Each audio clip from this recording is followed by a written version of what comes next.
Warahmatullahi wabarakatuh.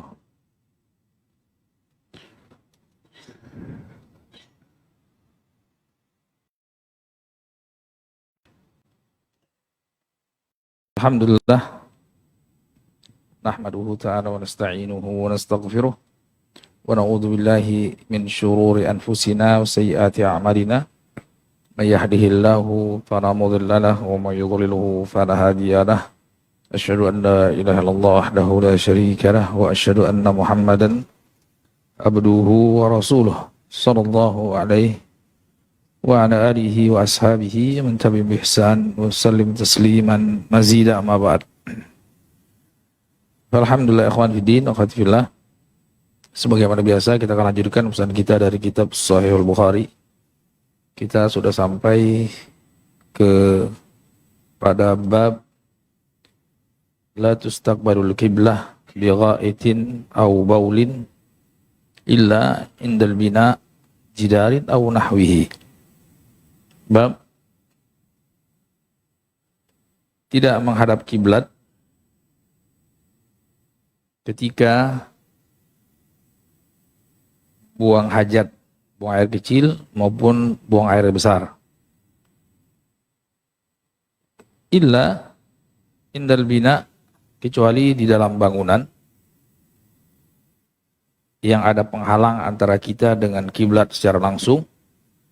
Jidar aw nahwihi, apakah itu berupa dinding atau yang semisalnya, mungkin pepohonan atau semak belukar atau bebatuan dan lain sebagainya. Qala Imam Bukhari rahimahullah, haddatsana Adam qala haddatsana Ibnu Abi Dzib qala haddatsana Az-Zuhri an Atha bin Yazid Al-Laitsi an Abi Ayyub Al-Ansari radhiyallahu ta'ala anhu qala Rasulullah sallallahu alaihi wasallam idza ata ahadukumul gha'id fala yastaqbilil qiblata wala yuwalliha dhahrahu syarriqu aw gharribu. Artinya di hadis ini baginda Rasulullah bersabda, yang artinya apabila kalian idza ata ahadukumul ghaid, kalau kalian mendatangi al-ghaid, kalau bahasa majaznya itu kalau kalian buang hajat, ya. Tapi kalau asal maknanya ghaid di dalam bahasa Arab itu makan al-munkhafid li qada'il hajah. Jadi di zaman dahulu sebelum sekarang ini, saya pikir itu bukan cuma di Arab, tapi di seluruh dunia. Ketika ribuan tahun yang lalu manusia terbiasa buang hajat itu di luar bangunan, artinya di tempat-tempat terbuka. Di tempat-tempat terbuka tidak disediakan toilet, jamban, bahkan di rumah sekalipun tidak ada seperti itu. Ya, misalnya mungkin bapak-bapak yang usia 50 tahun ke atas, ya, yang tinggalnya di kampung-kampung, itu sepertinya sangat terbiasa di zaman dulu, itu orang buang hajat di luar, entah di kebun, entah di sungai, kalau di sungai atau di tanah lapang, atau dan lain sebagainya. Nah, di zaman dahulu, ketika populasi manusia masih sedikit, mereka terbiasa dengan hal tersebut. Nah, di sini asal makna ghaid itu tempat yang agak landai, ya, tempat yang agak landai, sehingga apabila seorang buang hajat itu tidak kelihatan, Itu asal makna ghaid. Kemudian ada namanya dalam bahasa Arab itu namanya majaz al-mujawarah. Jadi dikarenakan dikiaskan kata majaz, sepertinya sudah jadi bahasa Indonesia, ya. Majaz itu dikarenakan orang biasa buang hajat di tempat yang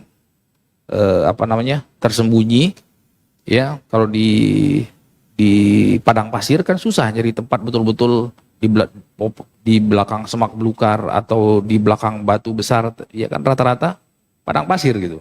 Nah, terus bagaimana? Ya pasti agak lekungan sedikit, agak landai sedikit, sehingga dari pinggir jalan itu tidak terlihat dengan jelas dan gamblang.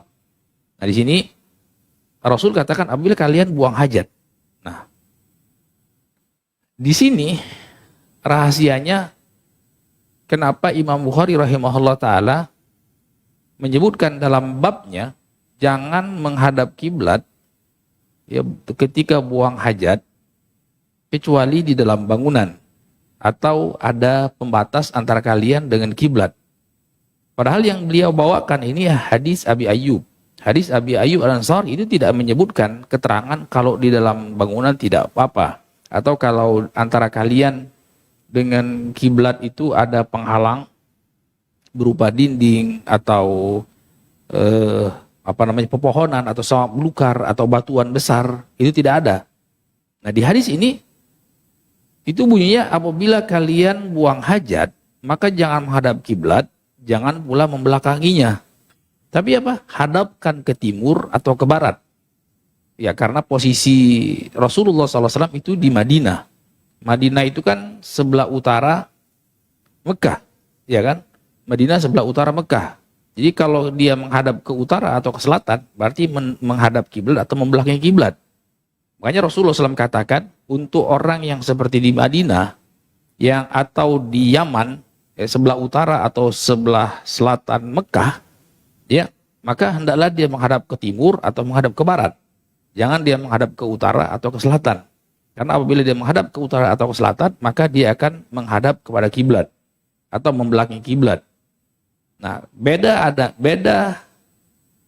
faktanya kalau sekiranya seorang itu sebelah timur atau sebelah barat kiblat, seperti kita, ya orang Indonesia atau orang Asia Tenggara itu atau orang India cenderung sebelah timur kiblat, atau orang Maroko atau orang Aljazair, Mauritania dan seterusnya itu cenderung sebelah barat Ka'bah, sehingga dia tidak boleh menghadap ke timur atau ke barat. Dia boleh menghadap ke utara atau ke selatan. Nah di sini Rasulullah SAW katakan hadapkan ke timur atau hadapkan ke barat karena posisi beliau itu di Madinah. Madinah itu sebelah utara Mekah. Nah, jadi di hadis Abu Ayyub Al-Ansari radhiyallahu anhu tidak ada keterangan kalau di dalam bangunan. Ya, atau kalau ada pembatas kalian antara kalian yang menghalangi antara kalian dengan Mekah atau antara kalian dengan Ka'bah. Tapi kalau ada penghalang, di situ Imam Bukhari mengatakan seolah-olah tidak ada masalah. Seolah-olah tidak ada masalah. Nah, kata ulama, kalau dia dikembalikan kepada makna aslinya, ghaid itu adalah tempat yang tertutup, maka di situ kita bisa pahami bahwasanya tidak boleh menghadap kiblat karena tempatnya tempat yang terbuka gitu, tempat yang terbuka. Sehingga kalau tempatnya terbuka jangan menghadap kepada kiblat atau jangan membelakangi kiblat. Di sini karena Rasulullah sebelah utara Mekah atau Ka'bah, maka Rasulullah perintahkan untuk menghadap ke timur atau ke barat. Nah, ini apa yang telah dikasih judul oleh Imam Bukhari rahimahullah dalam bab ini pendapat mayoritas ulama. Pendapat jumhur ulama, mayoritas ulama yang mengatakan kalau buang hajat itu di luar bangunan, artinya di tempat terbuka, itu tidak boleh kita menghadap kiblat atau membelakangi kiblat. Nah, kecuali kalau di dalam bangunan atau antara kita dengan kiblat itu ada penghalang. Ya, ada penghalang, mungkin batu besar, mungkin dinding, ya, atau mungkin pepohonan atau semak belukar dan lain sebagainya yang menghalangi kita antara kita dengan kiblat. Nah, kalau ada penghalang, maka di hadis ini di keterangan judul Imam Bukhari rahimahullah ta'ala itu tidak masalah, dan itu pendapat jumhur ulama. Nah, tapi yang menjadi masalah, kenapa Imam Bukhari membawa dengan hadis Abu Ayyub Al-Ansari? Padahal Abu Ayyub Al-Ansari itu salah satu sahabat yang berpendapat bahwasanya ketika buang hajat, mau di dalam bangunan, apalagi di luar bangunan, itu tidak boleh sama sekali menghadap kiblat atau membelakangi kiblat. Jadi di antara sahabat sendiri itu berbeda paham. Ya, sebagian sahabat membolehkan kalau di dalam bangunan untuk menghadap kiblat atau membelakangi kiblat. Tapi kalau sebagian sahabat seperti Abu Ayyub Al-Ansari itu sama sekali tidak boleh. Makanya dalam sebagian riwayat hadis, ketika beliau datang ke Syam, ke mana? Ke utara, daerah sekitar Palestina dan sekitarnya yang ada sekarang, itu karena bangunan sudah terlanjur dibangun, karena zaman dahulu kan Syam itu metropolitan. Artinya Palestina itu kan kota yang kuno, yang dari zaman dahulu sudah ramai gitu. Nah di sini karena bangunan sudah terkondisikan membelakangi kiblat atau menghadap kiblat, maka ya kami terpaksa buang hajat dalam keadaan itu sudah terkondisikan. Toilet-toiletnya, jamban-jambannya sudah terkondisikan menghadap kiblat atau membelakangi kiblat. Kemudian beliau katakan, "Fananharifu anha wa nastaghfirullah." Kami berusaha di dalam toilet tersebut untuk sebisa mungkin agak nyerong gitu. Dan kami beristighfar dan bertobat kepada Allah SWT. Kata ulama, memang pendapat Abu Ayyub Al-Ansari itu melarang sama sekali. Ya, melarang sama sekali di dalam bangunan atau di luar bangunan. Tapi tadi kita katakan, Imam Bukhari rahimahullah ta'ala di dalam bab ini itu cenderung memperkuat pendapat yang membolehkan.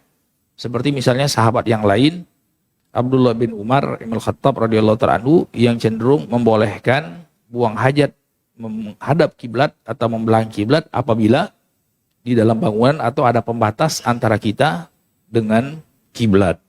Sebagaimana nanti disebutkan hadisnya setelah bab ini.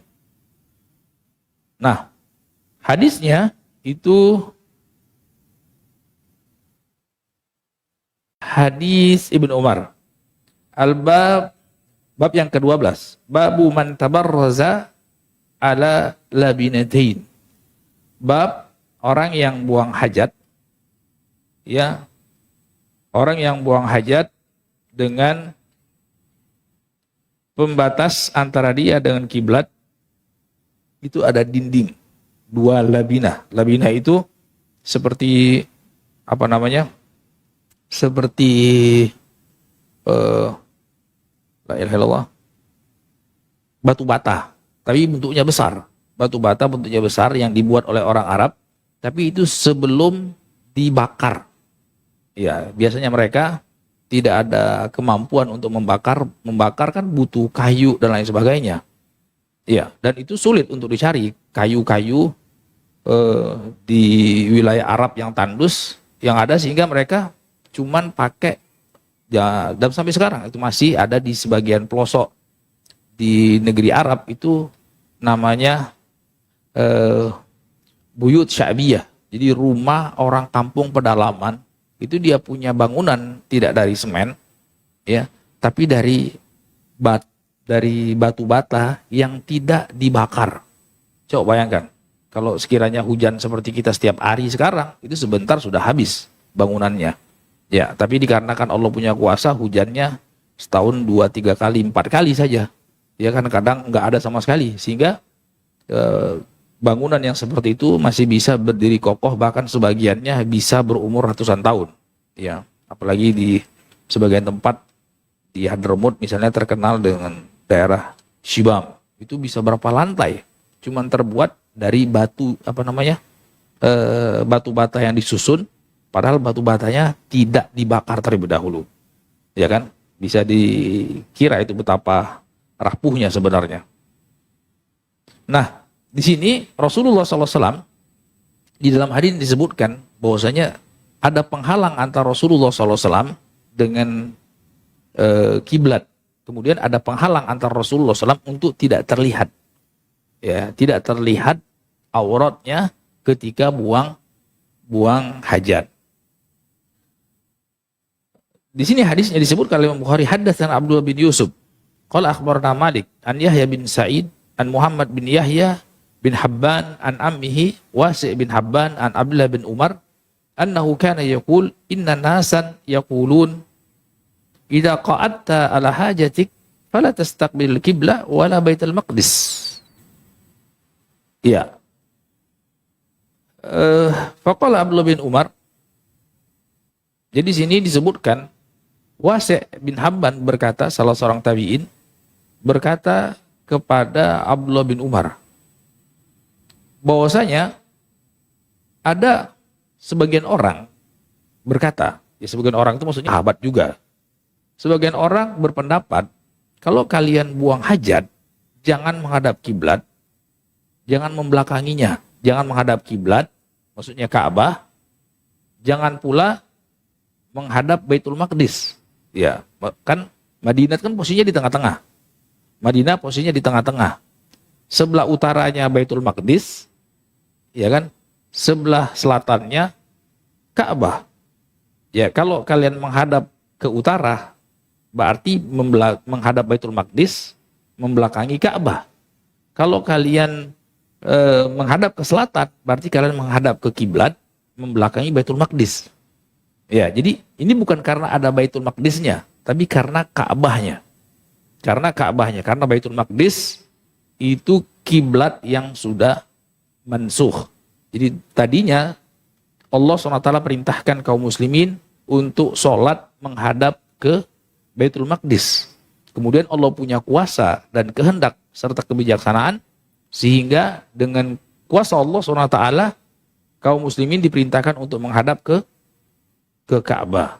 Diperintahkan menghadap ke Ka'bah, tidak lagi menghadap ke Baitul Maqdis. Ini. Ya. Nah, faqala Abdullah bin Umar. Jadi intinya jangan menghadap kiblat, jangan membelakangi kiblat. Lalu berkata Abdullah bin Umar ketika Wasi' bin Habban menukilkan pendapat sebagian sahabat yang lain yang tidak membolehkan sama sekali, baik di dalam bangunan atau di luar bangunan, beliau menyanggahnya. Kata Abdullah bin Umar, laqad irtaqaitu yauman ala dhahri baitin lana. Jadi aku pernah suatu hari itu naik ke atas rumah kami. Maksudnya rumah kami di sini, maksudnya rumah Hafsah. Hafsah itu istri Rasulullah SAW, saudarinya. Saudari seayah dan seibu siapa? Abdullah bin Umar bin Khattab radhiyallahu ta'ala anhu. Jadi Umar itu punya anak, ya, Hafsah, ya, dan Abdullah bin Umar. Berarti kan dia mahramnya Abdullah bin Umar. Sehingga ketika beliau kadang-kadang bertandang atau menginap di rumah Hafsah radhiyallahu ta'ala anha sambil memperhatikan keseharian Rasulullah SAW, belajar dari Rasulullah SAW, dan pada suatu kesempatan beliau naik ke atas, ya mungkin lantai 2 atau apa, ke atasnya. Lalu faraitu Rasulullah SAW ala labinatain. Dan aku melihat Rasulullah SAW, ya, itu di dalam bangunannya yang labinah tadi, 2 labinatain, mustaqbilan Baitul Maqdis. Beliau menghadap ke Baitul Maqdis. Ya, berarti menghadap ke utara. Ya kan? Menghadap ke utara, berarti membelakangi Ka'bah. Ya. Ketika buang hajat. Nah, jadi di sini Abdullah bin Umar menyanggah pendapat sebagian ulama atau pendapat sebagian sahabat yang lain yang berkeyakinan dan berpendapat bahwasanya tidak boleh buang hajat, ya, menghadap ke kiblat atau membelakangi kiblat walaupun di dalam bangunan sekalipun. Ya. Nah, ini disanggah oleh Abdullah bin Umar. Tidak seperti itu. Saya lihat dengan mata kepala saya, walaupun tanpa sengaja, ya kan, pasti kan, Nggak mungkin Rasulullah SAW sengaja untuk dilihat buang hajat. Tidak mungkin. Ini kan kebetulan Abdullah bin Umar naik ke atas dan tiba-tiba melihat Rasulullah SAW buang hajat. Apa iya setega itu Abdullah bin Umar ngintip Rasulullah? Ya kan? Ngintip sembarangan orang aja suatu hal yang tercela, apalagi Rasulullah SAW. Nah ini kan kejadian yang tidak disengaja. Kejadian yang tidak disengaja melihat Rasulullah SAW buang hajat tanpa sengaja. Tanpa sengaja. Dan dilihat oleh Abdullah bin Umar, Rasulullah SAW menghadap ke Baitul Maqdis, membelakangi Ka'bah. Ya, padahal di dalam sebagian hadis Rasulullah SAW melarangnya. Nah, dari sini Abdullah bin Umar dan banyak ulama mengambil kesimpulan, maksudnya larangan menghadap kiblat atau membelakangi kiblat itu kalau di luar bangunan. Tapi kalau di dalam bangunan atau ada penghalang antara kita dengan kiblat, itu tidak masalah. Makanya beliau seperti ini. Terus wa qala allaka minal ladina yusalluna aw la arakihim. Fa qultu la adri wallah. Qala Malik ya'ni alladhi yusalli wa la yartafi'u anil ard yasjudu wa huwa lasikun bil ard. Artinya begini. Kalau jadi masalahnya kita itu bukan cuma sekedar menghadapkan kita punya aurat kepada kiblat. Ya, bukan sekedar itu yang terlarang, tapi kaitannya dengan buang hajat. Kaitannya ketika kita buang hajat, kan hadisnya tentang buang hajat. Kalau ketika kita sudah terhalang antara kita dengan kiblat, berarti kan tidak masalah. Sama seperti apa? Makanya di sini disebutkan, coba kamu sholat, ya kan? Ketika posisi sujud, ya kan? Ketika kamu posisi sujud, auratnya menghadap kemana? Menghadap kiblat kan? Apa kamu harus sholat sambil tengkurap? Ya, supaya apa? Supaya kemaluannya tidak menghadap kiblat. Udah tengkurap aja sekalian. Apa ya seperti itu? Sholat kan harus posisinya apa? Posisinya dengan lutut kan, bukan dengan pusar gitu. Nah ini sanggahan dari Ibnu Umar radhiyallahu anhu, artinya masalah itu bukan cuma sekedar kita menghadapkan kemaluan ke kiblat. Posisi kita berdiri, posisi kita sujud, itu kan kita tetap menghadapkan kemaluan ke kiblat. Tapi apa? Kan Allah sudah tutup. Kita sudah pakai sudah pakai pakaian menutup aurat. Tidak ada masalah. Rasulullah SAW seperti itu dan kaum muslimin semuanya seperti itu. Nah, yang jadi masalah di sini adalah ketika kita tanpa penghalang aurat kita terbuka ketika buang hajat menghadap ke kiblat. Tapi kalau sudah di dalam bangunan kan tidak ada lagi masalahnya. Itu pendapat Ibnu Umar dan diikuti oleh, kalau bisa dikatakan, jumhur ulama, kebanyakan ulama. Walaupun sebagian ulama dari kalangan sahabat maupun setelahnya, tidak juga sedikit, juga banyak, walaupun tidak mayoritas, mereka mengatakan di dalam bangunan, di luar bangunan itu sama saja adalah hal yang tidak diperbolehkan. Terus masalahnya, bagaimana kok bisa Rasulullah SAW menghadap ke kiblat, membelakangi kiblat? Pernah dilakukan Rasulullah SAW. Nah, ulama seperti sahabat Abu Ayyub dan yang lainnya, itu mazhab yang terkenal dari mazhab Hanabilah, mazhab Abu Hanifah, itu mengatakan ini kekhususan Rasulullah SAW, kekhususan Rasulullah SAW yang Allah berikan hukum khusus untuk Nabi dan tidak untuk orang lain. Sebagaimana Rasulullah SAW diberikan kekhususan dalam banyak perkara, ya kan? Rasulullah SAW itu memiliki khasais, kekhususan yang tidak boleh ditiru oleh umatnya, termasuk dalam permasalahan buang hajat. Iya. Terus ulama yang mengatakan, jumhur ulama yang mengatakan bahwasanya itu bukan khusus untuk Rasulullah tapi juga untuk umat semuanya. Kenapa? Mereka mengatakan, mereka menyanggah. Enggak. Hukum asal dari dalil itu adalah tasyri'. Artinya tasyri' itu untuk Rasulullah dan untuk kaum muslimin. Semuanya. Sebagaimana Allah wajibkan Nabi untuk sholat 5 waktu, juga kaum muslimin wajib sholat 5 waktu. Sebagaimana Allah haramkan makan babi untuk Nabi Muhammad SAW, juga untuk umatnya juga sama. Seperti itu. Sebagaimana Allah haramkan emas untuk laki-laki, untuk Rasulullah SAW memakai emas, perhiasan emas, juga untuk umatnya, dan seterusnya. Seperti itu. Nah, tapi sebagian ulama yang lain mengatakan enggak.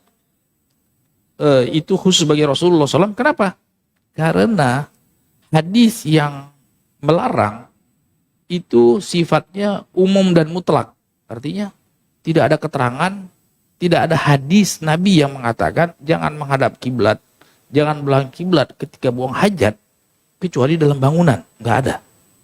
Yang ada kejadian Ibnu Umar melihat Rasulullah SAW. Nah, sementara tasyri, pensyariatan itu harus dengan hal yang jelas dan gamblang.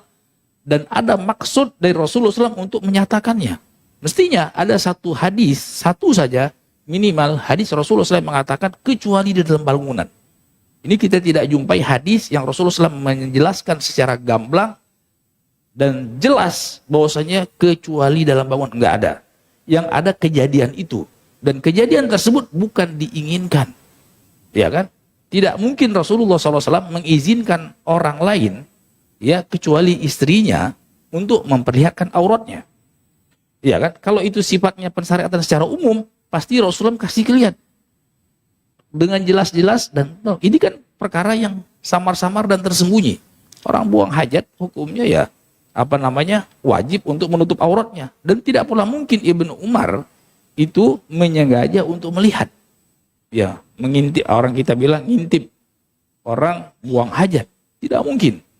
Nah, dari sini ini perdebatan panjang lebar, akhirnya sebagian ulama itu juga yang dirojihkan oleh Imam Ibnu Qayyim rahimahullah taala bahwasanya tidak boleh dalam bangunan apalagi di luar bangunan.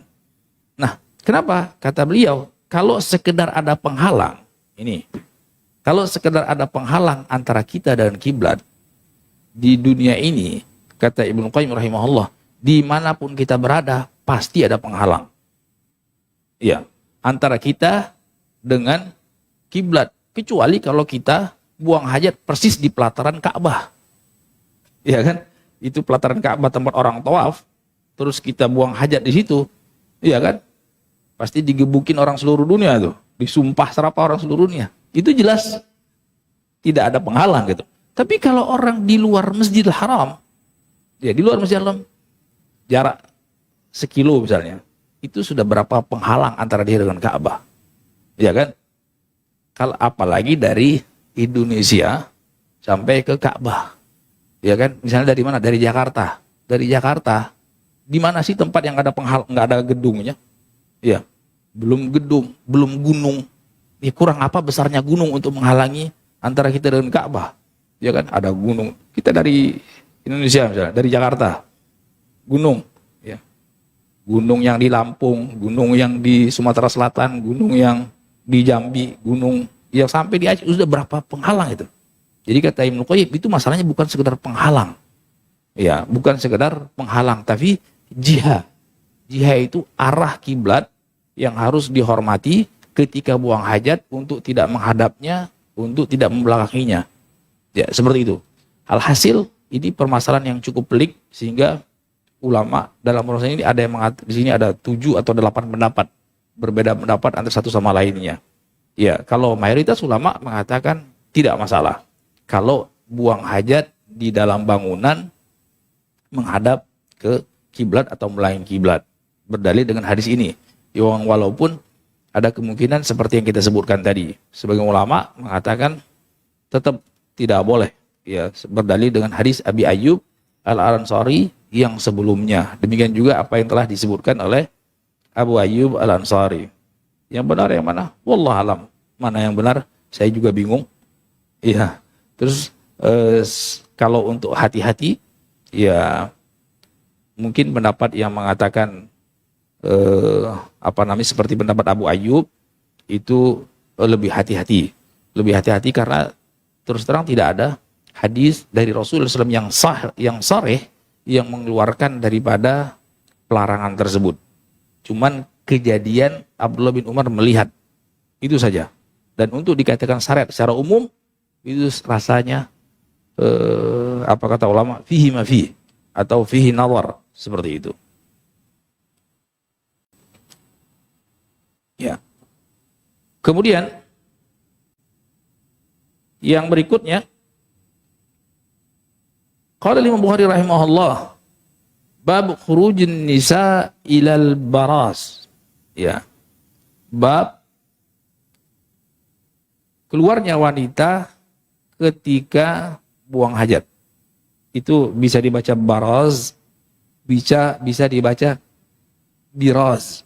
Ya, baraz artinya tempat di luar rumah itu untuk buang hajat. Tapi biraz artinya itu kembali kepada apa yang keluar, atau hajat yang keluar dari kubul dan dubur tersebut.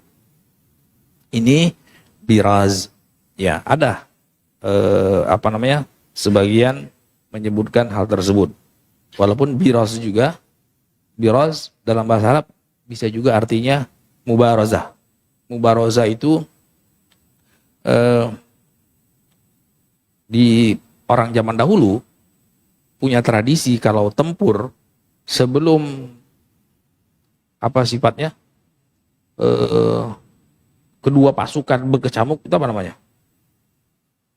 Satu pasukan dengan pasukan lawan dengan musuhnya A dan B berkecamuk. Nah itu. Nah sebelumnya biasanya mereka minta mubarozah. Mubarozah itu dipanggil satu lawan satu. Ya, mana jagoannya dari pasukan A, pasukan B keluarkan jagoannya dan dibiarkan sampai salah satunya terpenggal atau terbunuh. Ya, sampai salah satunya mati. Itu namanya biraz atau mubarozah. Dan kalau kaum muslimin, pasukannya Rasulullah SAW yang sangat terkenal itu Sayyidina Ali bin Abi Thalib radhiyallahu ta'ala anhu, itu sangat piawai memainkan pedang sehingga sudah puluhan kali dia minta mubarazah itu selalu selamat dan musuhnya itu terbunuh. Itu tradisi zaman dulu. Ya, sebelum perangnya berkecamuk. Ya, pasukan kolosal untuk berperang satu sama lainnya. Nah, yang dimaksud di sini baraz itu tempat yang terbuka, artinya di luar bangunan untuk buang hajat. Ya, biraz artinya ghaidnya tadi. Al-Bukhari rahimahullah hadatsana Yahya bin Bukair, qala hadatsana Laits, qala hadatsani Uqail an Ibn Shihab an Urwah an Aisyah radhiyallahu taala anha. Ya, Urwah bin Zubair ibn Awam. Ya, anaknya Asma. Asma itu saudarinya Aisyah. Ya, radhiyallahu taala anha, berarti keponakannya Aisyah. Beliau banyak menukil hadis dari tantenya, yaitu Aisyah radhiyallahu taala anha, istri Rasulullah sallallahu alaihi wasallam. Anna azwajan Nabi sallallahu alaihi wasallam kunna yakhrujna bil lail idza tabarrazna ila al manasi' wa huwa sa'idun afiyah. Disebutkan di sini Aisyah radhiyallahu taala anha berkata bahwasanya istri-istri Rasulullah sallallahu alaihi wasallam itu mereka punya kebiasaan buang hajat itu di malam hari. Ya, buang hajat di malam hari ke arah manasik. Manasik itu sebuah tempat ya di arah Baki situ. Yes. Jangan bayangkan Baki seperti sekarang, kiri kanan hotel bintang 5, enggak. Zaman dulu. Ya, zaman dulu Madinah belum bangun apa-apa. Belum ada bangunan apa-apa kecuali Masjid Nabi dan beberapa rumah-rumah di sekitar Masjid Nabi. Jadi tempat masih kosong, masih sedikit. Iya. Mungkin penduduk Madinah itu mungkin mungkin tidak sampai puluhan ribu zaman itu. Masih sangat sedikit. Masih sangat sedikit.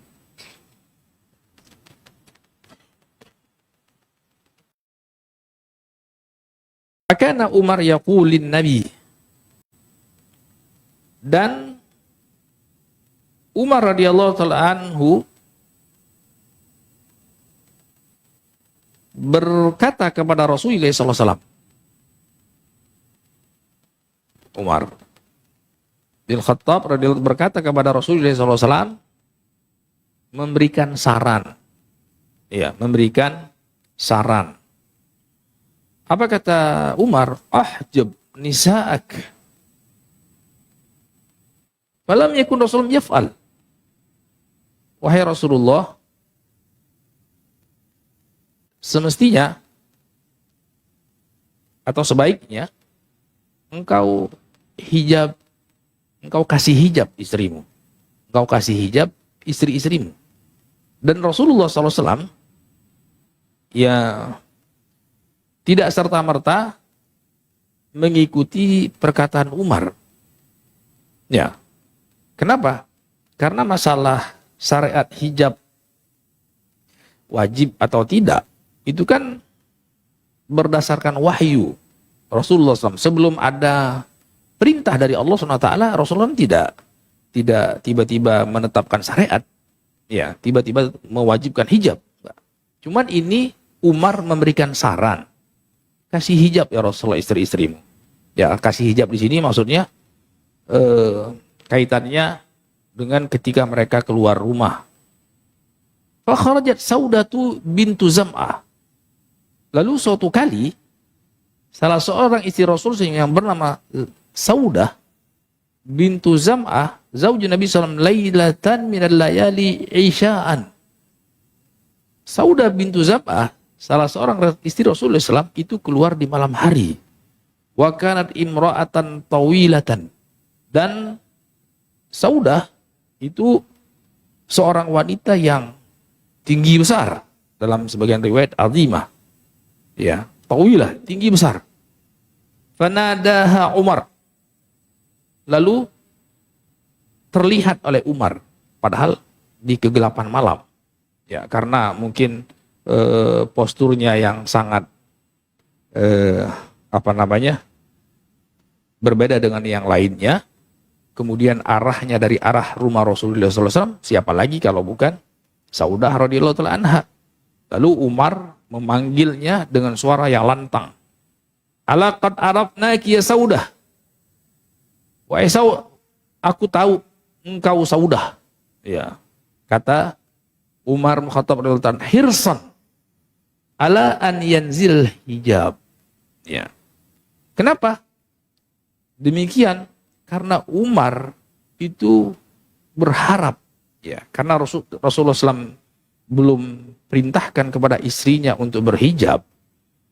Itu Umar berharap, memohon kepada Allah SWT agar syariat hijab itu diturunkan. Ya. Fa anzalallahu ayat al-hijab. Ayat tentang hijab.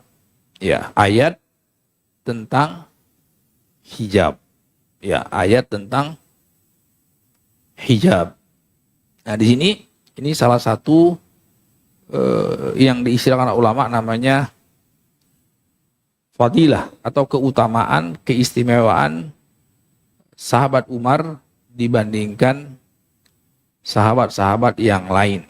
Artinya ini bukan sekali ini, tapi berkali-kali Umar itu punya saran, punya ide, punya pendapat, itu Al-Quran membenarkannya. Jadi turun ayat, Umar punya pendapat, lalu diturunkan oleh Allah SWT melalui malaikat Jibril kepada Rasulullah SAW, ya, ayat yang membenarkan apa yang dikatakan Umar. Ya, dan itu berkali-kali. Termasuk ini kejadiannya. Jadi para wanita muslimah itu perlu bersyukur kepada Allah SWT dan kepada Umar, dia punya andil ini. Sehingga ayat hijab itu dengan dengan kehendak Allah SWT ini penyetusnya turun di sini. Ya. Jadi Rasulullah SAW itu bukan pembuat syariat. Rasulullah SAW itu penyampai syariat. Ya, penyampai syariat. Nah, dari situlah Rasulullah SAW bersabda, ya, lau kana ba'di nabiyyun lakana Umar. kalau sekiranya Allah utus ada seorang nabi setelahku, maka Umarlah orangnya. Walakin la nabiyya ba'di, tapi tidak ada nabi setelahku.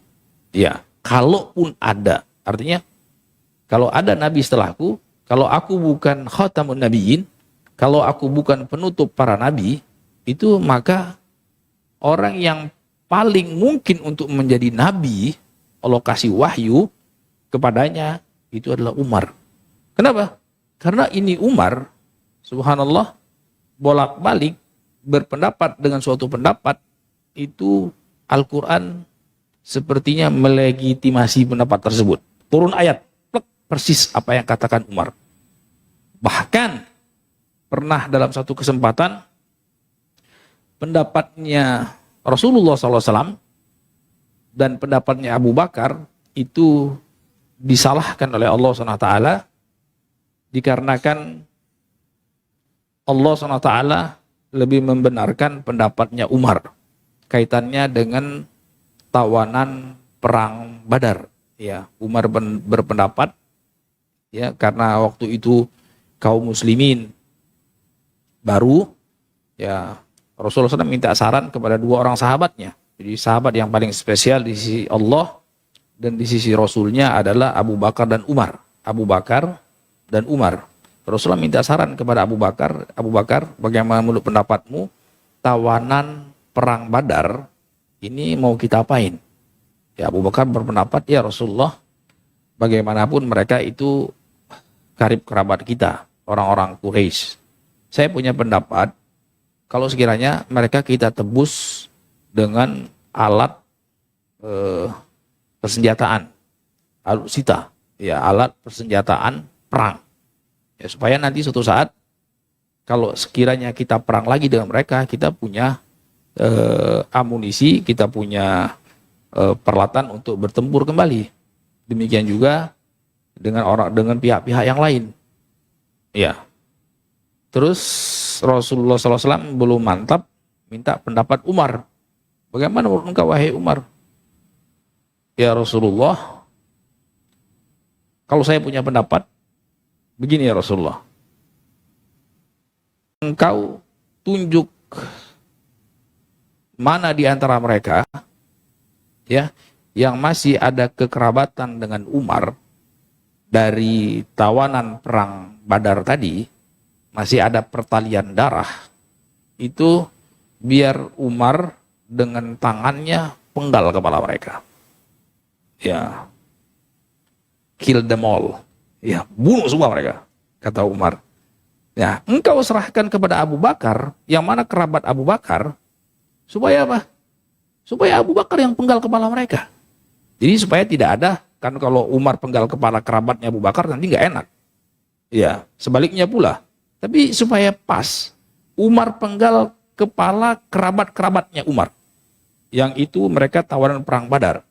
Mungkin ada kerabat-kerabat saudara-saudara yang masih hubungan darah dengan Abu Bakar, biar Abu Bakar yang penggal. Kalau ada sahabat yang lain, mungkin Utsman, biar Utsman yang penggal kepalanya Rasulullah. Nah, seperti itu. Rasulullah SAW belum dapat wahyu dari Allah SWT, dan Rasulullah SAW lebih cenderung memilih pendapat Abu Bakar. Bahkan Rasulullah memuji keduanya.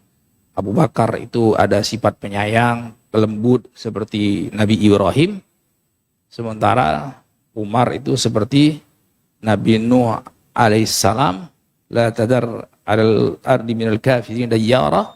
Nah, di sini tiba-tiba Allah turunkan ayat membenarkan ijtihadnya Umar, menyalahkan ijtihadnya Rasulullah dan Abu Bakar radhiyallahu taala anhum. Baik, ini kita sampai di sini, nanti kita lanjutkan sedikit setelah sholat Isya. Wabillahi taufik. Sallallahu nabiyina Muhammad wa ala alihi wa ashabihi wasallam. Alhamdulillah.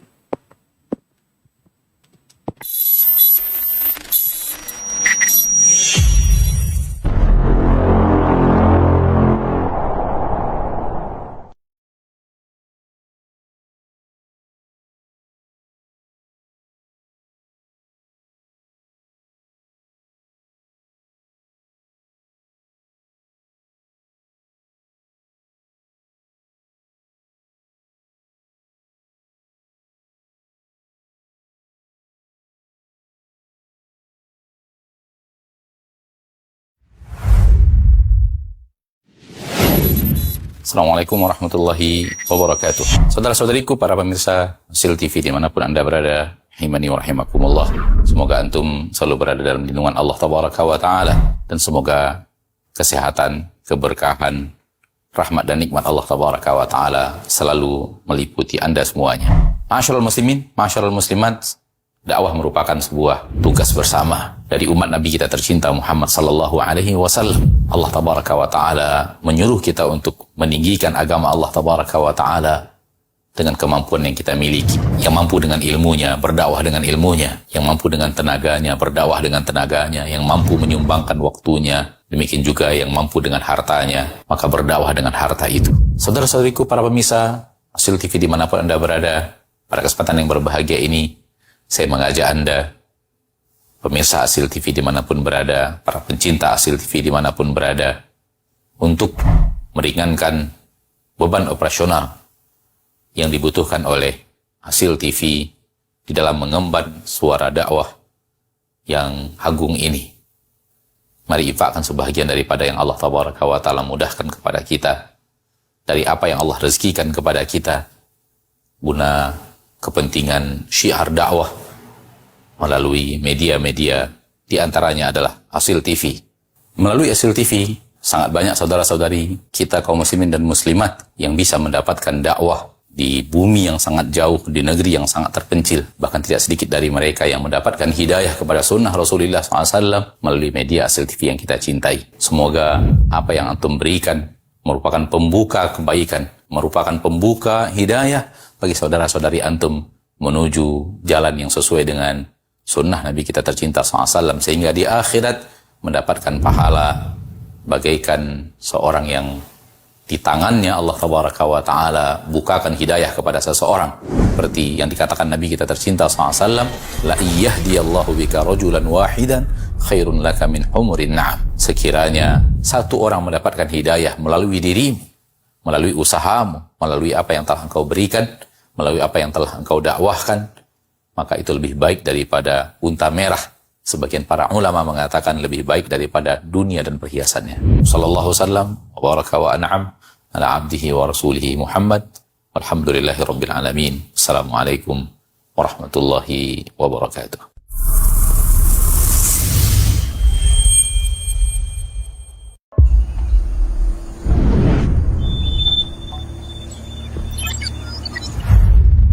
Alhamdulillah, wassalatu wassalamu ala rasulillah. Ini kedatangan saya kedua di Markas Sunnah Nusantara Al-Hijrah di Pekanbaru. Bahwa di sini ada masjid yang demikian besar, yang insya Allah bisa menampung ribuan jamaah untuk kegiatan kaum muslimin, juga kegiatan pendidikan yang diselenggarakan di Markas Sunnah Nusantara ini. Sampai saat ini, yang mungkin sudah setahun yang lalu, di lantai 2 belum bisa dipakai. Baru bisa dipakai di lantai 1, di lantai basement untuk kegiatan kajian.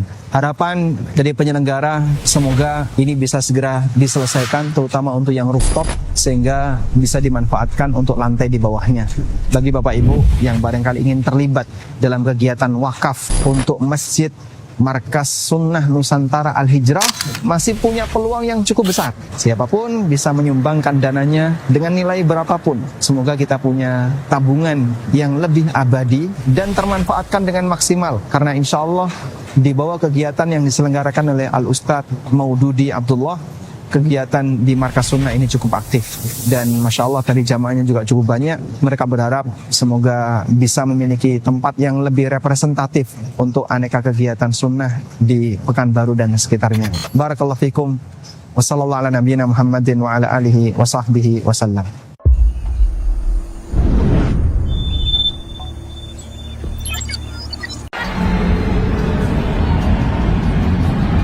Dunia, kesenangan yang kita nikmati dalam kehidupan dunia, semua pasti akan ditanya oleh Allah Subhanahu wa Ta'ala. Allah Ta'ala berfirman, "Tsumma latus'alunna yawma idzin 'anin na'im." Kemudian kalian benar-benar akan ditanya pada hari itu tentang semua kenikmatan-kenikmatan. Ketika kita bernikmat-nikmat dengan kehidupan dunia, kita langsung ingat bahwa semua kenikmatan yang kita rasakan akan ditanya oleh Allah Subhanahu wa Ta'ala. Tentang sepatu yang kita beli, tentang baju yang kita beli, tentang rumah, tentang mobil, bahkan semua yang kita miliki, jam tangan dan yang lainnya, kelak satu persatu itu akan ditanya oleh Allah Subhanahu wa taala.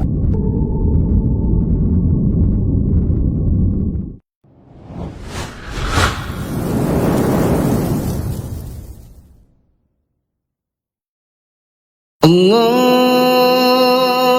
Akbar, Allahu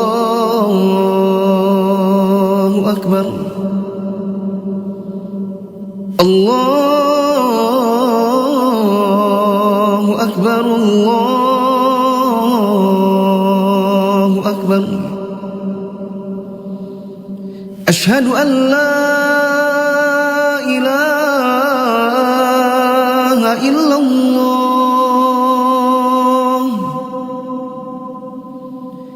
Asyhadu an la ilaha illallah.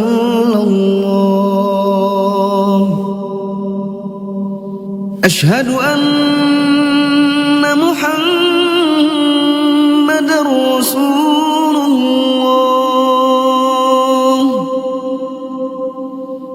Asyhadu anna Muhammadar Rasulullah.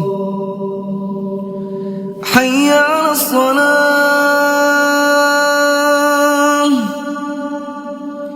hayya 'alas salah,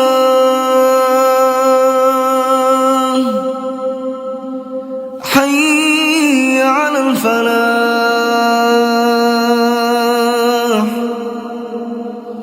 hayya 'alal falah. Allahu Akbar, Allahu Akbar. La ilaha illallah.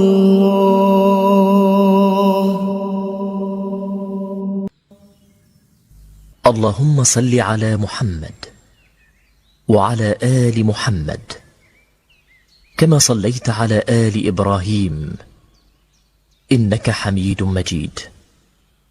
اللهم بارك على محمد وعلى آل محمد كما باركت على آل إبراهيم إنك حميد مجيد. اللهم رب هذه الدعوة التامة والصلاة القائمة آت محمدا الوسيلة والفضيلة وابعثه مقاما محمودا الذي وعدته.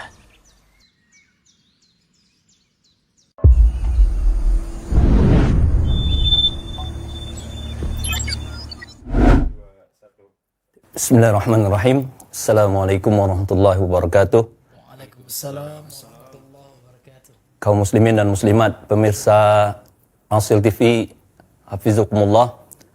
Alhamdulillah pada saat ini kami dengan beberapa orang teman di sela-sela waktu menghadiri daurah kajian kitab dari Syekh Ibrahim Ar-Ruhaili hafizallahu taala, berkesempatan untuk berkunjung dan berziarah ke tempat atau ke sebuah tempat yang bagi kami kesannya sangat luar biasa sekali, yaitu Markas Sunnah Nusantara.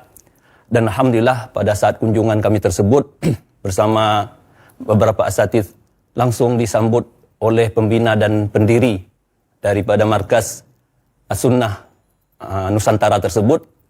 Dan alhamdulillah ana pribadi memiliki kesan yang sangat luar biasa ketika diceritakan tentang bagaimana dan apa dari tujuan pendirian dari Markas As-Sunnah Nusantara tersebut, yang mana Ustadz kita, Ustadz Maududi Abdullah hafizallahu taala, menceritakan bahwasanya filosofi dari pendirian Markas Sunnah Nusantara tersebut adalah bagaimana bisa menjadikan suatu tempat untuk tafakuh fiddin dari kaum muslimin. Dan juga alhamdulillah kami bisa dibawa oleh Ustadz kita berkeliling di kawasan Markas Sunnah Nusantara tersebut. dan termasuk di antara perkara yang mungkin bagi kami pribadi terkesan sangat luar biasa sekali dengan filosofi pendirian dari Markas Sunnah Nusantara tersebut adalah dari sisi penamaan dari masing-masing gedung yang akan direncanakan pembangunan dari gedung tersebut, yaitu beliau memberikan suatu usulan bahwasanya setiap gedung tersebut dinamai dengan masing-masing pulau besar dari negara atau negara kita Republik Indonesia ini, yaitu Nusantara ini, yang mana pulau-pulau tersebut diantara adalah Pulau Sumatera, Jawa, Sulawesi, Kalimantan, dan Papua. Dan juga kami juga langsung melihat kepada asrama di mana santri-santri tersebut tinggal. Dan alhamdulillah kesan kami sangat luar biasa sekali, dan kedepannya mudah-mudahan kami memotivasi terkhusus bagi kaum muslimin setelah kami bertanya langsung kepada beliau hafizullah ta'ala bahwasanya direncanakan ke depannya bahwasanya Markas Sunnah Nusantara ini diperuntukkan bagi kaum muslimin yang menginginkan untuk bisa bertafaqquh fiddin. Oleh karena itulah kita akan dengarkan beberapa kesan dari asatiz kita. Mungkin langsung saja kita akan bertanya kepada masing-masing dari asatiz kita tentang kesan beliau-beliau kepada Markas Sunnah Nusantara ini. Falyatafaddal kepada Ustadz kita, Ustadz Hardi. Baik, alhamdulillah, wassalatu wassalamu ala rasulillah wa ala alihi wa ashabihi wa man wala wa la hawla wa la quwwata illa billah ma ba'du. Pemirsa TV yang semoga dimuliakan oleh Allah SWT, alhamdulillah kami diberikan oleh Allah Subhanahu wa taala pada hari ini suatu anugerah yang besar, terutama bagi saya pribadi, di sela-sela acara daurah bersama Syekh Ibrahim Ar-Ruhaili hafizullah ta'ala, yang mana beliau ini adalah seorang ulama besar di kota Nabi SAW, datang ke sini mengantarkan ilmu. Kemudian kami menyempatkan datang ke sebuah markas yang menurut saya pribadi ini sangat-sangat unik. Saya sudah beberapa tahun pergi sampai ke Pulau Lombok dan beberapa kota-kota yang lain. Menurut pribadi saya belum ada yang seperti ini. Setelah berbincang-bincang dengan pembina, yaitu Al-Ustadz Maudidi Abdullah Ta'ala,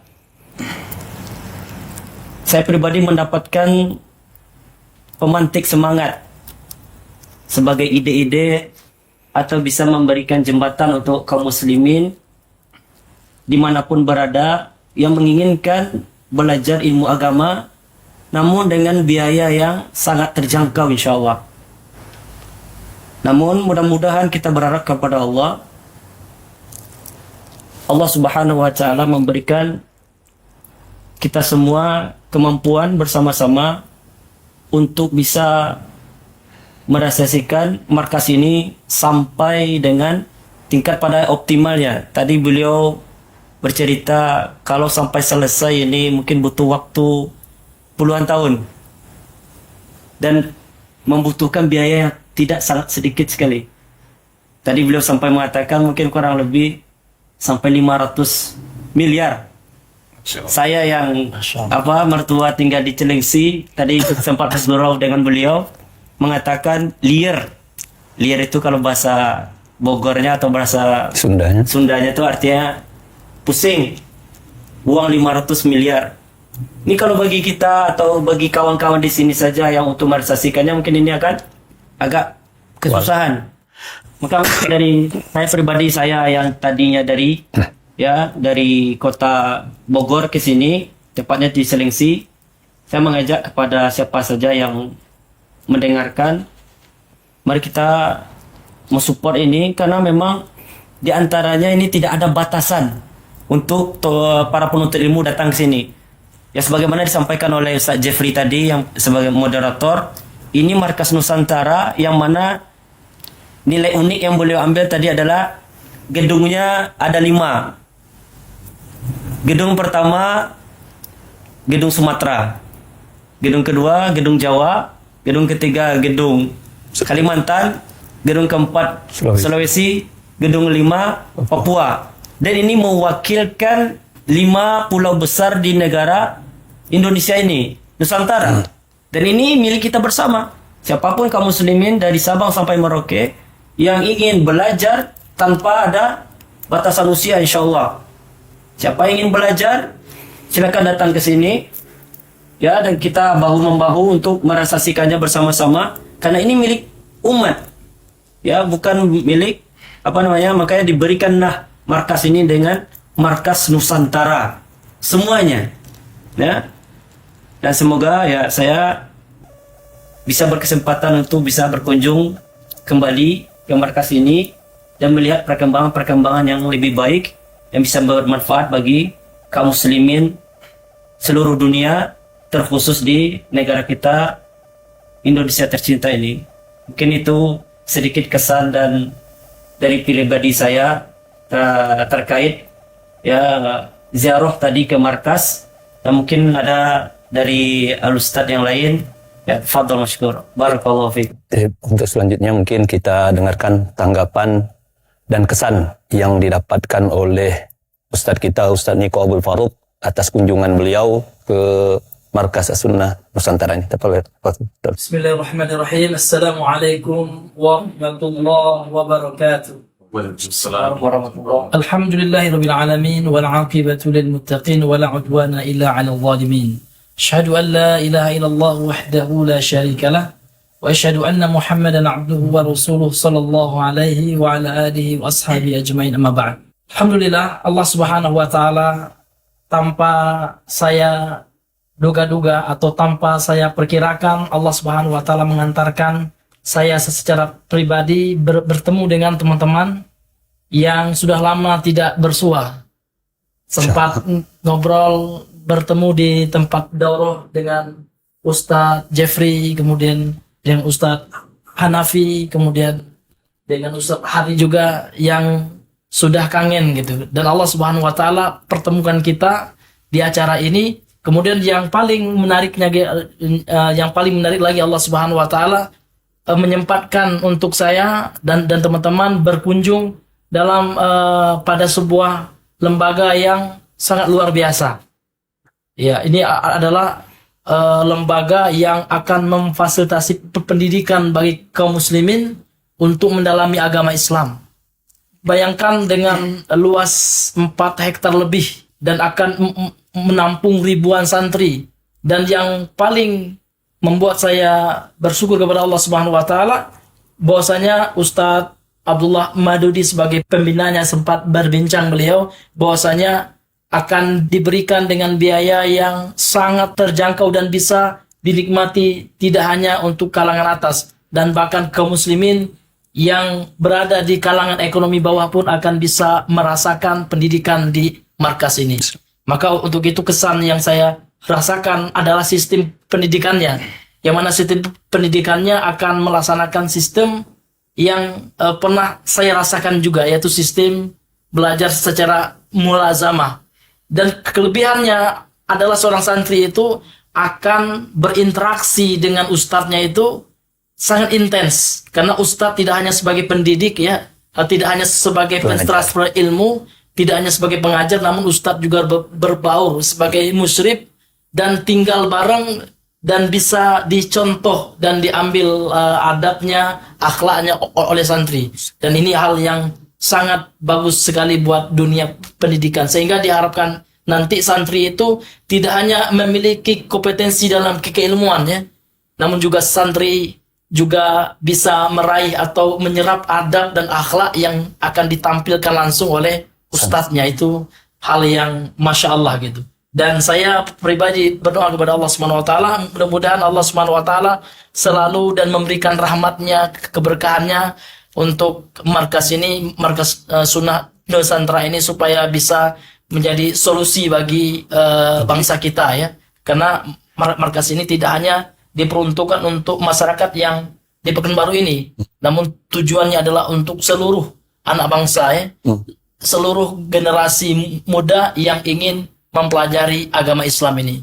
Nah, itu mungkin kesan yang sangat saya ambil ya, yang sangat saya rasakan dan sangat saya pribadi itu terkesan sekali.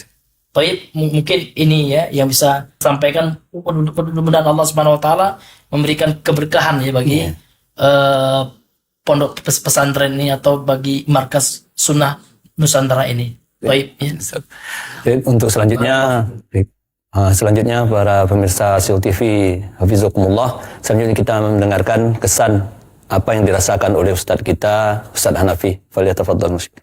Bismillahirrahmanirrahim. Assalamualaikum warahmatullahi wabarakatuh.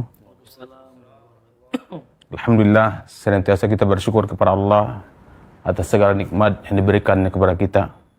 Alhamdulillah, pada hari ini kami di sela-sela acara kami sempatkan berkunjung di salah satu markas yang di bawah binaan Ustadz kita, Ustadz Maududi Abdullah, dan kami sempatkan berkeliling-keliling, nengok asramanya dan nengok fasilitas-fasilitas yang sudah ada hari ini. Kemudian kami pun mendengarkan cerita dari Ustadz kita, Ustadz Maududi Abdullah, apa yang sudah ada hari ini. Kondisi sekarang yang kami dapatkan di lapangan, yang ada baru asrama putranya, dan target ke depannya nanti akan membuat tempat untuk anak-anak kita yang perempuannya. Dan ini merupakan PR lanjutan yang perlu mungkin kita pikirkan bersama. Mudah-mudahan bagi saudara-saudara kami yang ada di seluruh Indonesia, ini bisa saling membantu-membantu sebagaimana impian dari Ustadz kita ini dan impian kita bersama ini bisa tercapai. Anak-anak kita yang perempuan juga ada tempatnya, sebagaimana anak-anak kita yang ikhwan sudah ada sekarang ini, dan hari ini sudah ada tahun kedua dari pembelajaran yang sudah ada. Itulah gambaran yang kami dapatkan. Kemudian juga yang kami dapat pelajaran di sini, memang betul-betul ustadznya itu terjun ke lapangan, melihat bagaimana asrama, bagaimana kebersihannya, bagaimana akhlak dari anak-anak kita. Mudah-mudahan dengan cara seperti itu betul-betul bisa terkontrol maksimal sesuai apa yang kita harapkan di rumah, bagaimana target pendidikan anak-anak kita. Demikianlah dari kami, harapan kita bersama jangan sampai kita tertinggal atau tidak ikut andil dalam hal ini. Paling tidak kita doakan agar Allah mudahkan penyelesaian ini, dan mudah-mudahan ini mungkin salah satu hujah kita di akhir kelak, kita sudah membantu saudara kita untuk menegakkan agamanya Allah Subhanahu wa taala. Demikian dari kami. Assalamualaikum warahmatullahi wabarakatuh. Jazakumullah khairan kepada para satis kita atas kesan-kesan yang mereka telah berikan terhadap lembaga Markas Sunnah Nusantara ini. Dan sebagai pesan penutup dari kami, dan saya mewakili dari kawan-kawan, teman-teman asatidzah sekalian, bahwasanya kami berpesan kepada kaum muslimin seluruhnya, se-Nusantara, se-NKRI, negara kita Republik Indonesia yang kita cintai ini, untuk mari sama-sama kita saling berta'awun sebagaimana yang Allah Subhanahu wa taala firmankan, wa ta'awanu 'alal birri wat taqwa. Hendaklah kalian saling tolong-menolong dalam perkara-perkara kebaikan dan perkara-perkara ketakwaan. Dan termasuk perkara kebaikan ini adalah dengan kita memberikan dorongan dan bantuan moral dan juga materi kita. Terkhusus jikalau kita memang tidak mampu dari sisi materi, minimal kita mendorong dan mendukung dari pembangunan dari perkara-perkara yang direncanakan oleh para asatiz kita dan para ikhwan di Markas Sunnah Nusantara ini bagi penunjang tentang pendidikan agama Islam ini, yaitu dengan kita memberikan bantuan secara materi kita ataupun bantuan secara imaterinya, yaitu kita mendoakan dan selalu memberikan doa kita yang terbaik agar Allah Subhanahu wa taala mudahkan dari pembangunan dan rencana-rencana ke depannya dari Markas Sunnah Nusantara ini. Itu saja mungkin kesan dan pesan yang bisa kami berikan atas kunjungan kami di Markas Sunnah Nusantara ini, dan mudah-mudahan juga kepada kaum muslimin yang lainnya juga diberikan kesempatan, terkhusus bagi anak-anak kita dan juga para orang tua sekalipun yang menginginkan untuk ingin bertafaqquh fiddin, memperdalam ilmu agama, untuk bisa berkunjung, apalagi untuk bisa belajar bersama di Markas Sunnah Nusantara ini. Mohon maaf kami dari kesan dan pesan yang mungkin ada perkara-perkara yang mungkin tidak layak kami sampaikan. Subhanakallahumma wa bihamdika, asyhadu an la ilaha illa anta, astaghfiruka wa atubu ilaik. Assalamualaikum warahmatullahi wabarakatuh.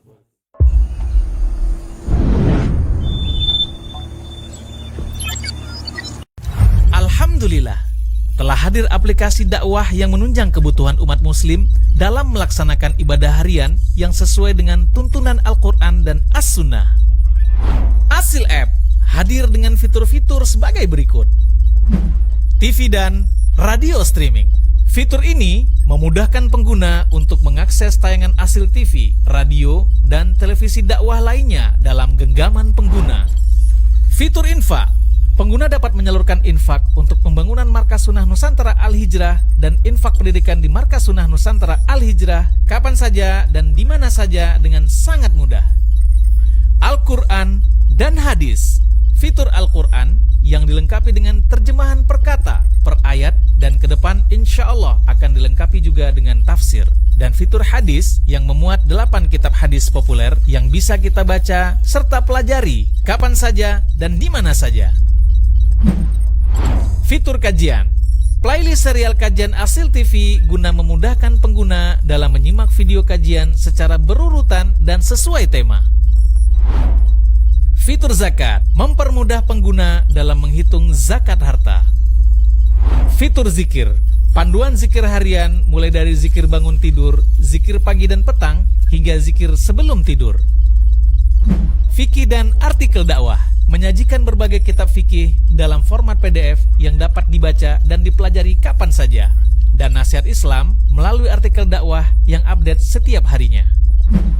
Fitur Murotal. Audio tilawah Al-Quran dari kori-kori terbaik. Info masjid. Mengetahui lokasi masjid terdekat, info kegiatan masjid, memudahkan jemaah untuk menghubungi call center masjid guna mendapatkan informasi terkait masjid lainnya. Jadwal sholat, arah kiblat, dan kalender hijriah. Memberikan notifikasi jadwal sholat, penunjuk arah kiblat, dan mengetahui penanggalan dalam kalender hijriah. Semua terangkum dalam satu genggaman. Asil App, asli dan dari hati.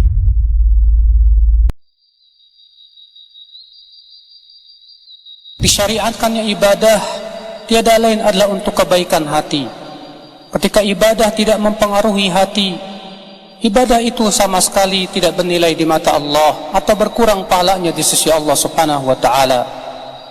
Ketika seseorang membaca Al-Qur'an dan hatinya tidak khusyuk, maka Al-Qur'an itu tidak berpengaruh ke hatinya. Ketika seseorang salat dan hatinya tidak khusyuk, salat pun tidak berpengaruh kepada hatinya. Sementara Imam Ahmad pernah ditanya, apa amal yang paling utama di sisi Allah? Maka Imam Ahmad berkata, lihatlah ibadah yang paling merubah hatimu, yang paling benar-benar terasa di hatimu, maka itulah yang paling utama.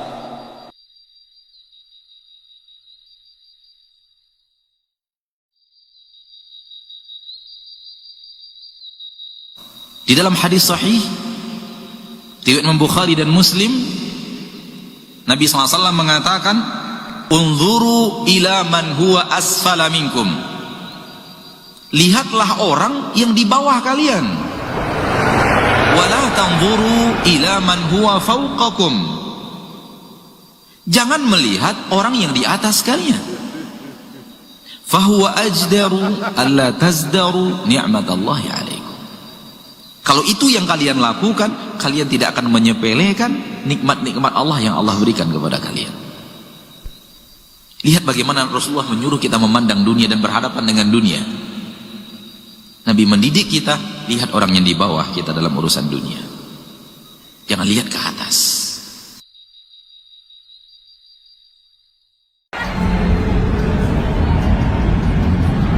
Dunia, kesenangan yang kita nikmati dalam kehidupan dunia, semua pasti akan ditanya oleh Allah Subhanahu wa taala. Allah taala berfirman, "Tsumma latus'alunna yawma idzin 'anil na'im." Kemudian kalian benar-benar akan ditanya pada hari itu tentang semua kenikmatan-kenikmatan.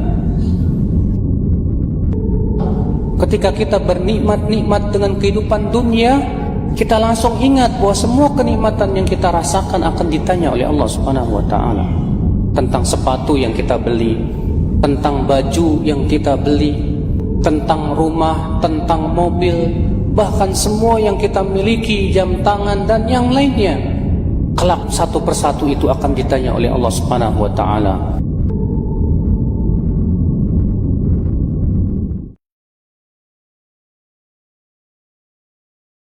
Seorang yang mencintai Allah, dia meninggalkan maksiat karena cinta kepada Allah Subhanahu wa taala. Oleh karenanya, kalau orang benar cintanya kepada Allah Subhanahu wa taala, maka dia tidak ingin melanggar apa yang diperintahkan oleh yang dia cintai. Sebagaimana seorang penyair berkata, engkau bermaksiat kepada Allah sementara engkau menampakkan seakan-akan engkau mencintai Allah. Ini sungguh aneh dalam analogi bagaimana seorang mengaku cinta kepada Allah tapi dia bermaksiat kepada Allah. Kalau benar-benar cintamu kepada Allah itu adalah benar, tentu kau akan taat kepada Allah. Sesungguhnya yang mencintai akan taat kepada yang dia cintai. Suatu kaidah yang benar, seorang mencintai akan taat kepada yang dia cintai. Tapi dia ngaku dia cinta, ternyata dia membangkang, melakukan yang dilarang, maka ini cintanya dipertanyakan.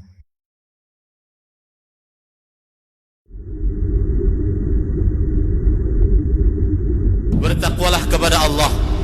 Bertakwalah kepada Allah walaupun di dalam sendirian. Bertakwalah kepada Allah sampai kita meninggal. Bertakwalah kepada Allah dengan mengerjakan seluruh yang diperintah dan menjauhi seluruh yang dilarang. Demi Allah, tidak pernah ada kebahagiaan, keselamatan, kesuksesan, keberuntungan kecuali dengan takwa kepada Allah Subhanahu wa taala. Allah Subhanahu wa taala berfirman, "In tattaqullah yaj'al lakum furqana."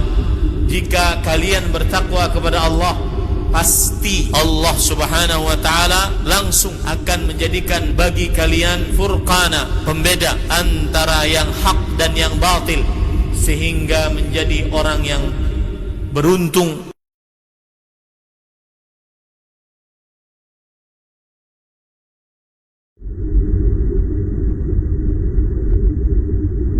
Hati-hati berhadapan dengan dunia.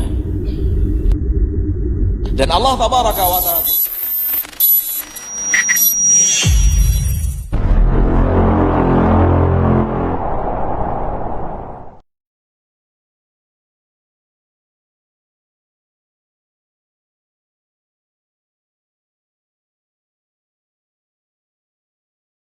Ruz fil buyud. Bab perihal tentang buang hajat di rumah. Katanya Imam Bukhari rahimahullah sebutkan bab ini secara khusus karena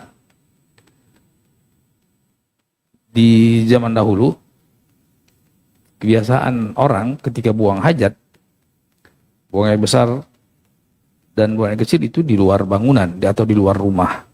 Makanya beliau sebutkan bab secara khusus tentang hal ini. Qala al-Bukhari rahimahullah, haddatsana Ibrahim Mundir qala haddatsana Anas bin Iyad an Ubaidillah an Muhammad bin Yahya bin Habban an Wasi' bin Habban an Abdullah bin Umar qala irtaqaitu fawqa dhahri baiti Hafsah li ba'di hajati faraitu Rasulullah sallallahu alaihi wasallam yaqdi hajatahu mustaqbil qiblah mustaqbil Syam. Ini hadis yang telah kita sebutkan tadi. Cuma di sini ada keterangan bahwasanya tadi dhahri baitin lana, di sini dhahri baiti Hafsah, yang menjelaskan bahwasanya yang dimaksud dengan rumahku itu adalah rumah Hafsah. Qala haddatsana Ya'qub bin Ibrahim qala haddatsana Yazid bin Harun qala akhbarana Yahya an Muhammad bin Yahya bin Habban anna amma Wasi' bin Habban akhbarahu anna Abdullah bin Umar akhbarahu laqad dhahartu dzata yaumin ala dhahri baitina fa ra'aitu Rasulullah sallallahu qa'idan ala labinatain mustaqbila Baitul Maqdis. Ya, ini tadi sudah kita sebutkan hadisnya bahwasanya di hadis ini Rasulullah sallallahu alaihi wasallam itu buang hajat di dalam bangunan, Dan dari hadis ini dan hadis-hadis yang lain bahwasanya seyogianya terutama untuk kaum muslimat itu untuk menjaga marwahnya untuk ketika buang hajat itu di dalam bangunan. Dan ini seperti yang kita sebutkan tadi sebagaimana riwayat dari Aisyah ketika Umar berkata kepada Rasulullah SAW tentang perkara ini. Jadi ada ulama sebutkan perintah atau anjuran Umar kepada Rasulullah SAW, saran Umar kepada Rasulullah SAW untuk menghijabi. Di sini kata ulama, hijab ini bisa maknanya hijab secara seperti jilbab, pakaiannya yang dihijabi, tubuhnya yang dihijabi dengan hijab, tutupi dengan hijab, atau maksudnya seperti yang disebut ulama, larangi mereka itu untuk keluar rumah. Artinya jangan dibiarkan mereka buang hajat di luar bangunan. Artinya buatkan tempatnya khusus bagi mereka, para wanita terutama, untuk buang hajat di dalam bangunan. Ya, di dalam bangunan. Ya, sebagaimana ketika Umar menegur dengan tegas dan lugas salah seorang istri Rasulullah SAW, Saudah, dengan perkataannya, "Qad arabnaki ya Saudah." Aku tahu ya engkau adalah Saudah. Ya, ketika beliau keluar rumah untuk buang hajat. Nah, dari situ para sahabat Rasulullah SAW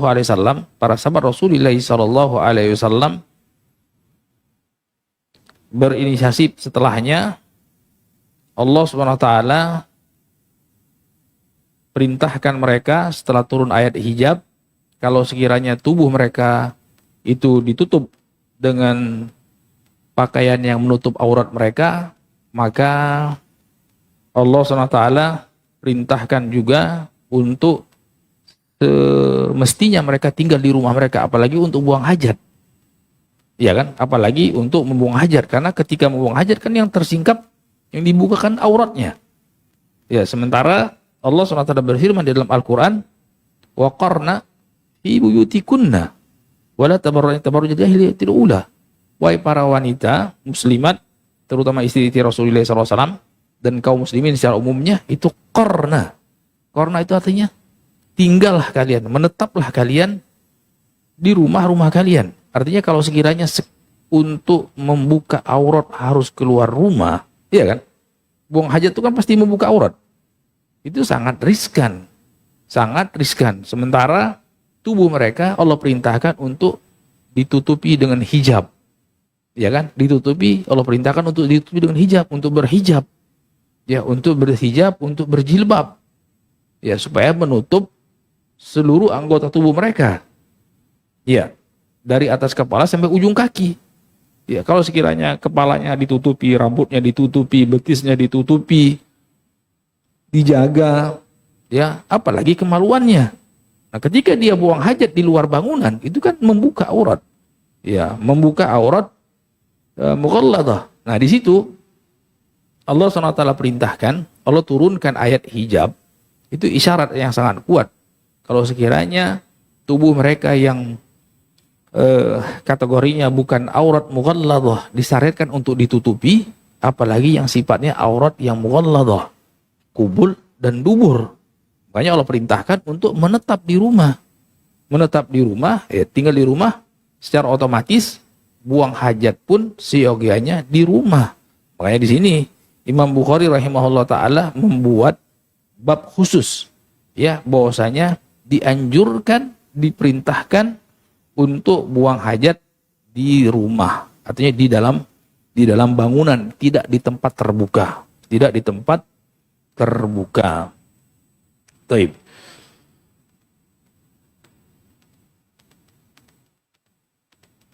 Ya, disebutkan di sini oleh Imam Al-Hafidh Ibn Hajar,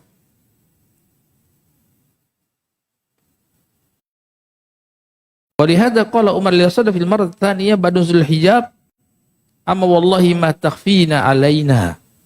Dalam lafaz qad arabnaki ya Saudah. Ya.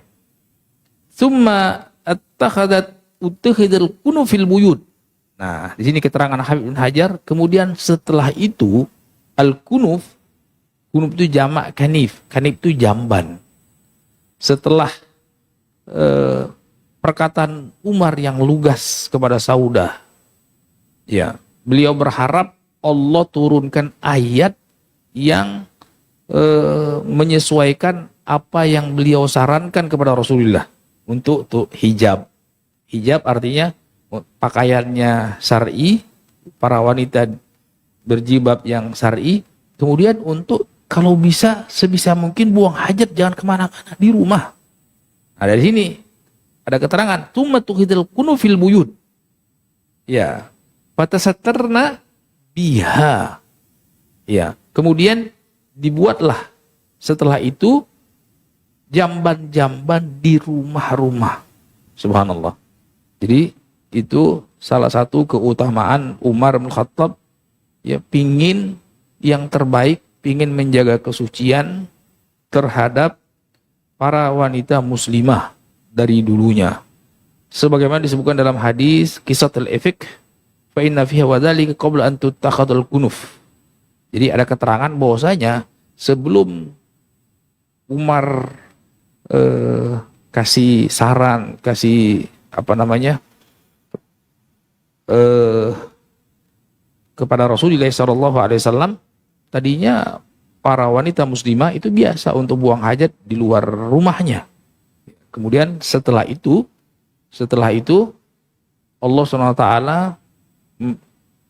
melalui malaikat Jibril kepada Rasulullah SAW untuk lebih memperhatikan, ya, agar para wanita itu semakin terjaga auratnya, baik dari sisi pakaian maupun jamban-jamban yang ada di rumah, ya, jamban-jamban yang ada di rumah. Ini. Tapi mungkin kita cukup sampai sini materinya. Wabillahi taufik. Wassallallahu nabiyina Muhammad wa ala alihi wa ashabihi wasallam walhamdulillahirabbil alamin. Subhanakallah bihamdik. Asyhadu an la ilaha illa anta astaghfiruka wa atubu ilaik. Assalamualaikum warahmatullahi wabarakatuh.